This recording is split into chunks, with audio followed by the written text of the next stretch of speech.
ang bawang. Next, sibuyas. Ayan, magluluto ako ngayon ng menudo. Naigisa ko na yung bawang at sibuyas, tas yung karne. Nakamarinate yung karne ko sa toyo, paminta, kalamansi at saka bawang. So yun naman, lagyan natin ng paminta ulit. Haluin lang natin. Sangkot siya muna natin yung ulam, yung karne, para manuot yung lasa ng bawang at sibuyas.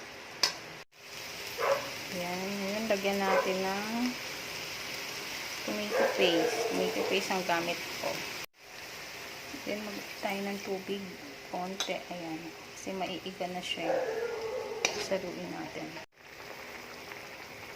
Ito tayo ng menudo.